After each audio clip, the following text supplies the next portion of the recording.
Hey guys! We're live. And it is Monday, so that means it's Monday Night Live. You guys probably all think that we plan this kind of stuff, and we really don't. We're just like, all right, go, boom, and it just happens. Well, it's great to be back live once again with the great Kate Semmens. Hi, everybody. And Dean Nixon with Turningleaf Wellness Center here in sunny St. George, Utah. Thankfully, it was rainy this morning. So rainy. Yes. So, hello, everybody. We got some hellos coming across already. Ann. We're excited to see everybody coming in and being a part of our chat tonight. Tonight, we want to spend some time talking about guilt and shame and really the way we came up with this topic is I was running very late tonight. And so Dean started shaming me about it. I'm just kidding. He didn't. But we're like, oh, what should we talk about? And guilt and shame came up. Yes, that is it. So I'm the reason that we're running a little bit late. Thank you so much for joining us. Yes. 13 minutes late. A little late, just a little behind. So that's not how we came up with the topic of guilt and shame. However, it is something that we both run into in our work. And Kate has the opportunity to work with families in crisis, and especially in teens, working with teens. And then through my experience in the years of the industry, it's something that is out there and is prevalent. And as we were talking and preparing, it was really trying to understand, how do we deal with guilt and shame, and what do we do with it? When is it appropriate? When is it not appropriate? And really, like, probably the more big overall thing to like grasp onto is how to avoid it, right? Like how to not do it. How to not be a guilt or shamer. A guilt or shamer. Yeah. That's going to be a hashtag. Hashtag guilt or shamer. Guilt or it's happening shamer. Tonight. Yes. Yes. It is something that we use, and it is something that we're accustomed to using. And that's a big concern that we have in our world. Is shame is a fear-based energy. It's a fear-based emotion. And honestly, shame serves no purpose. There is no benefit. There is no help. It doesn't move people forward. It actually traps people and holds people emotionally hostage. And so shame itself is not a healthy emotion. Now, guilt itself, there are two kinds of guilt we talk about. We have healthy guilt, and then we have unhealthy guilt. And to be able to distinguish the difference between the two is really critical. So in your experience, Dean, like working with people over your vast career and with families and with teens and everything, why do you think that we jump to shame? Like, why is it that that's even part of our human condition? Well, a lot of it's a learned pattern. Shaming is kind of a learned pattern. It's our way of playing what I call the right and wrong game. Okay. So if I can shame somebody, then I can prove that they're wrong, and I can beat them with that being wrong concept. And it's a big concern to me, especially with the world that we're living in today. There's a lot of social media shaming. There's a lot of media shaming. There's all of these different YouTube videos and channels you can watch about people, embarrassing moments and Walmart people and all this stuff. And so there's so much. I know, it's crazy. And it's shaming. It's very shame-based. And the concern, and we actually were talking a little bit about it in our family support group tonight, is, and hello again, more people chiming in. How are you? Alyssa Ann says, I finally caught you live. You're welcome for being a little late, Alyssa. She was late. And then Haley likes to see my face. Yay. Allie says hello. Thank you, everybody. But we were talking about it in the group tonight, and the concern that I have with the shaming that's going on out there is it's causing people to be more isolatory. It's causing people to really shut down, pull back, and to hide. People don't want to step out. And so we're seeing people like, well, why are these young people so afraid to go out and get a job? Why are they living at home? Why is this? Why is that? And I will tell you, I believe a big contributing factor to that is the shame-based society and shame-based culture that is being exposed to them through, as I call it, the glass window, which I refer to as our cell phones and our Mhm. laptops and our tablets and our TV screens and monitors. This is the glass window, and we stare out the glass window. We watch people shame each other. We watch people be shamed. People will make comments, and then they shame them for their comments. Mhm. And that shaming is not a healthy, beneficial, productive tool at all. Right. So really it's an ego piece for the person that's shaming. Correct. Right. It's a dominance or a way to feel empowered or feel bigger or to feel right. Mm-hmm. So let's just keep on this, because my brain is just on that track of not kind of getting frozen in your life because of shame. Yes. So what would you then coach someone as to how to help overcome that? The way to really overcome that, and shame is a lie. That's the reality. Shame is a lie. It is something that's running through your imagination, especially when we're shaming ourselves. Mm-hmm. So when we're shaming others, that's a lie that we're perpetrating, because really it's our opinion, it's our perspective, it's our take of things, and it's our way of showing that, trying to be right. And we're not letting go and allowing that person to grow and to progress. The shaming of self is a lie in the sense, and this is where we become, as you call it, frozen. Mm-hmm. We become frozen in shame because we're allowing our imagination to play the episode, so to speak, over and over and over. Now, because we're programmed to stare through the glass window, we watch this over and over in our minds, and we're just watchers, and we're watching this event. Maybe I fell in the parking lot and it got videoed and it went viral.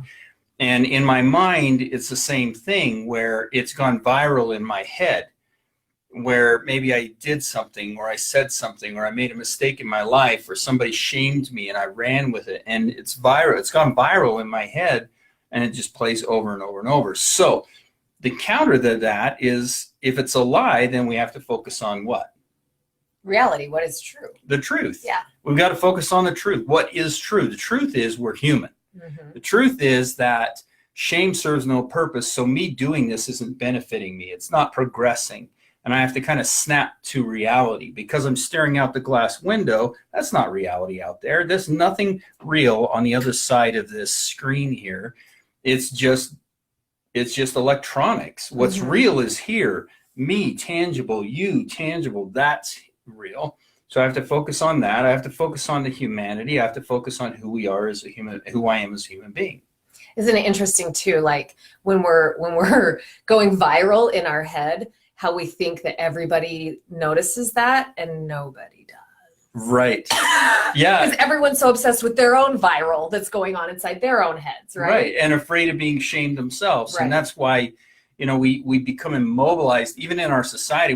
We become immobilized in speaking our truth. I love when Oprah Winfrey, it was so interesting to me. She stands up there and she tells people, we need to speak our truth. And then people blew her up over talking about speaking your truth and tried shaming her. They tried shaming Oprah? It's like, good grief, people. It's Oprah Winfrey, for heaven's sake. She's amazing. I love Oprah. I do too. And so, it's that concept of, speaking your truth, and everybody's truth is different.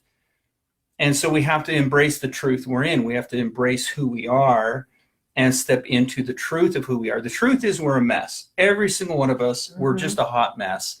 Every single one of us are doing our very best. Every one of us wants to feel embraced and wanted and loved. But the reality is there are days we're going to have a bad day. There's days that we're going to fall down. There's days that you're going to fart in the airport and everybody's going to hear it. And the PA guy's going to be like, guy with the blue bag, it's going to happen. So we just have to be okay with being organically ourselves and human. And the minute we get caught up in this ideal, and we've talked about it before, of this perfection piece, right. We're trying to be perfect to avoid suffering. Stop going viral. Yeah, because it's not real. No. So let's, I think, can we move back to then, you mentioned healthy and unhealthy guilt. Yes. Can we go back there? Yes. Because that sounds a little bit more healthy. Even shame. the unhealthy is a little more healthy than shame. Yes. Guilt is a purpose. There's a purpose to guilt, and we feel guilt. And the funny thing is that, like, I love watching little children play. And if you ever watch like a 3-year-old and they go over and they accidentally hurt another kid, or even, maybe they hit them with a toy, they don't realize it's going to hurt that other child. But as soon as the other child starts crying, what does that 3-year-old do? Hugs them, right? Yeah, like, hug. Oh, I'm so sorry. So they feel that guilt. Mhm. They feel guilt. It's an inherent natural thing. But the thing that's interesting is, as soon as that child hugs the other child, they let go and do what? Start playing. Right. They move on. Yeah. Because they fixed the problem. That's healthy guilt. Okay. Is healthy guilt lets us know, hey, this is inappropriate, fix it, and move on. Move on. When it's unhealthy is when we don't fix it. Okay. When we don't move on, or we don't fix it. Okay. So if I don't fix it, I feel guilty about it, but I just keep ignoring it, or I don't want to deal with it, or I numb out, I take a pill, I turn something on, I watch something because I don't want to feel guilt. That's unhealthy. But also where I fix it. Like, can you imagine that little 3-year-old walking over and giving that child a hug, and then just walking over and just sitting in a corner going, I'm such a loser. Somebody bring me a binky. Bring me a graham cracker. Can't do It's like they feel they don't shame themselves after that. And that's where guilt becomes unhealthy, is we fix the problem and then we shame ourselves. Aha, there it is. And we just shame and shame and shame. There's no purpose in that. There's no benefit to that. It doesn't bring any joy or happiness into the world.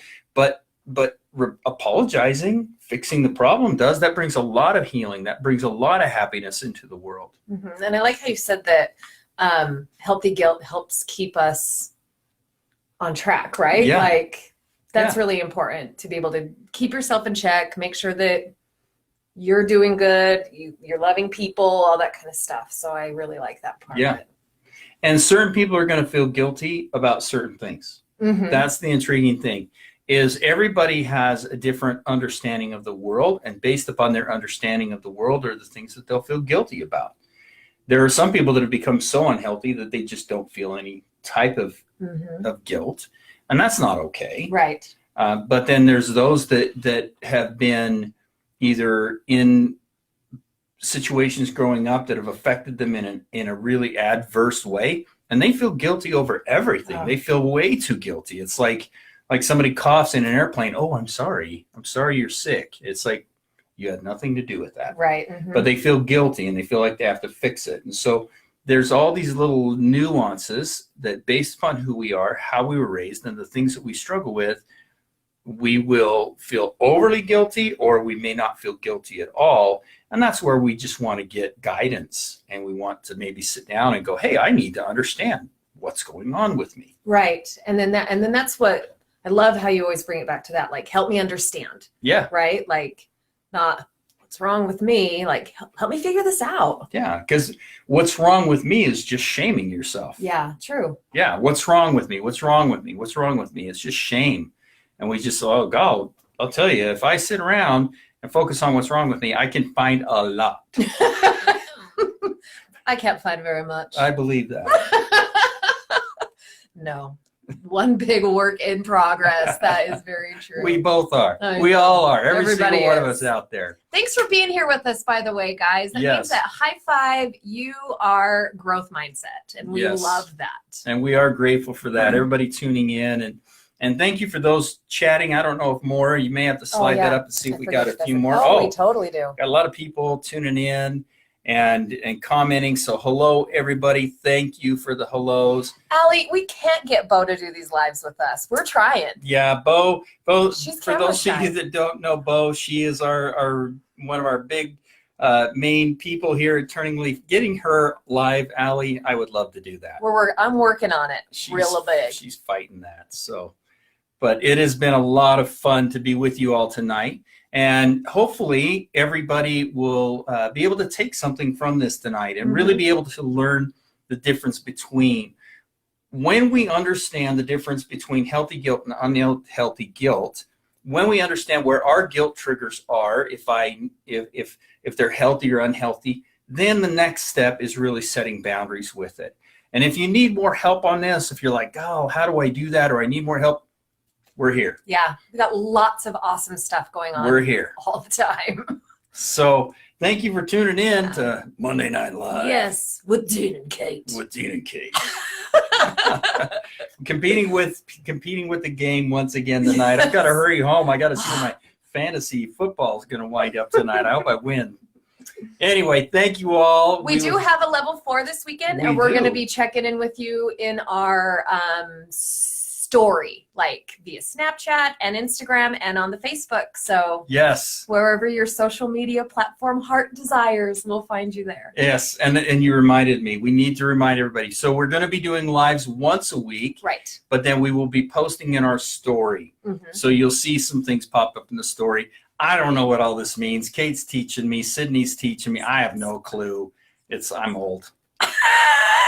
Anyway, thank you all, and we will see you all next Monday Night Live. Good night. Bye.